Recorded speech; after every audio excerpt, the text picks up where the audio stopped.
Hello అండి. అల్లం నిల్వ పచ్చడి సంవత్సరం పాటు నిల్వ పచ్చడి ఎలా చేసుకోవాలో చూద్దాం రండి. 150 గ్రాముల చింతపండుని నానబెట్టి ఇలా చిక్కటి గుజ్జుగా తీసుకుని పక్కన పెట్టుకోండి. చిక్కగా ఉండాలండి, పలచగా ఉండకూడదు. ఒక కడాయిలో 1 స్పూన్ ఆవాలు, 1 స్పూన్ మెంతులు, 2 స్పూన్ల ధనియాలు వేసి ఇలా దోరగా వేయించుకోవాలి. ఇప్పుడు పావు కిలో అల్లం కడిగి శుభ్రం చేసి నీట్గా చిన్న చిన్న ముక్కలుగా కట్ చేసి ఇలా పెట్టుకున్నానండి. కాస్త ఆరబెట్టండి. ఆ తడంతా పోయే వరకు కొంచెం ఫ్యాన్ కింద పెట్టినా సరిపోతుంది, ఎండలో ఏం అవసరం లేదు. పావు కిలో అల్లానికి అరకిలో బెల్లం తీసుకున్నానండి. పావు కిలో అల్లం అయితే అరకిలో బెల్లం తీసుకోవాలి.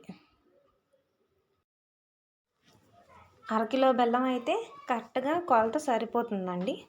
ఇప్పుడు కడాయి పెట్టి ఒక 50 గ్రాముల దాకా నూనె పోసుకొని అందులో ఈ కట్ చేసిన అల్లం ముక్కలు వేసి వేయించుకోవాలి.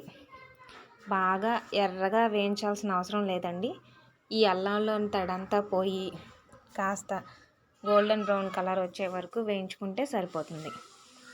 బాగా వేయించకూడదు, వేయించితే చేదొచ్చేస్తుంది. చూడండి, ఇలా వేయించుకుంటే సరిపోతుంది. ఇలా వేయించుకుని పక్కన పెట్టుకోవాలి. ముందుగా మసాలాలు ఉన్నాయి కదండి, ఆ మసాలాలని ఇలా ఫైన్ పౌడర్గా చేసుకోవాలి. తర్వాత ఒక గుప్పెడు వెల్లుల్లిపాయలని పొట్టు తీసి అందులో వేసుకోవాలి. మీ టేస్ట్కి తగ్గట్టు కావాలంటే ఎక్కువైనా వేసుకోవచ్చు వెల్లుల్లిపాయలు. నేనైతే సుమారుగా ఒక 50 గ్రాములు వేసాను.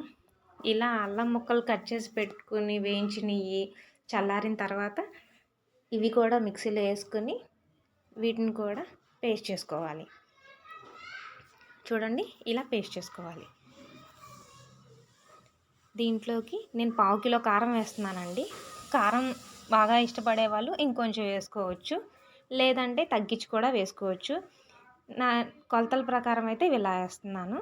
అరకిలో బెల్లం అని చెప్పాను కదండి, ఈ బెల్లాన్ని కూడా మిక్సీలో వేసి చింతపండు గుజ్జు తీసి పక్కన పెట్టుకున్నాం కదా, ఈ చింతపండు గుజ్జు కూడా వేసి మొత్తం మెత్తగా మిక్సీ పెట్టుకోవాలండి.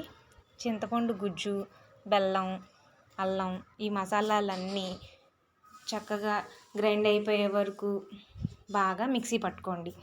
ఉప్పుని కాస్త తక్కువ వేసుకోండి. నేనైతే 150 గ్రాములు వేస్తున్నాను. తర్వాత అడ్జస్ట్ చేసుకోవచ్చు, టేస్ట్కి తగ్గట్టు వేసుకోండి. చూడండి, ఇలా మెత్తగా పేస్ట్ చేసుకోవాలి.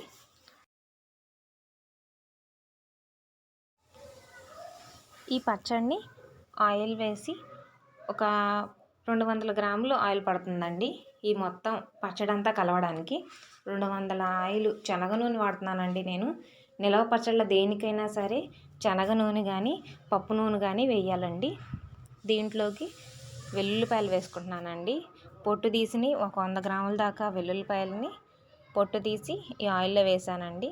1 స్పూన్ దాకా ఆవాలు, 1 స్పూన్ దాకా జీలకర్ర వేసి వేపుతున్నానండి. తాలింపు ఇప్పుడు మొత్తానికి ఒకసారి పెట్టుకోవచ్చండి. అలా రుబ్బి పెట్టుకుని ఎప్పుడు కావాలంటే అప్పుడు ఫ్రెష్గా కూడా వేసుకోవచ్చు. దీంట్లోకి కరివేపాకు, ఎండుమిరపకాయలు కూడా వేసి ఇలా వేయించుకున్నానండి. వేయించిన తర్వాత పేస్ట్ చేసి పెట్టుకున్నాం కదండి పచ్చడి, నేనైతే మొత్తం ఒకసారి పచ్చడిని తాలింపు పెట్టేస్తున్నానండి. మీకు కావాలంటే ఎప్పటికప్పుడు కొంచెం కొంచెం తీసుకొని తాలింపు వేసుకోవచ్చు ఫ్రెష్గా. సంవత్సరం పాటు నిల్వ ఉండే అల్లం నిల్వ పచ్చడి రెడీ అండి. అట్లలోకైనా ఇడ్లీలోకైనా ఏ టిఫిన్లోకైనా చాలా రుచిగా ఉంటుంది. ఒకసారి మీరు కూడా ట్రై చేసి ఎలా ఉందో కామెంట్ చేయండి. నచ్చితే లైక్ చేయండి, సబ్స్క్రైబ్ చేయండి. Thank you.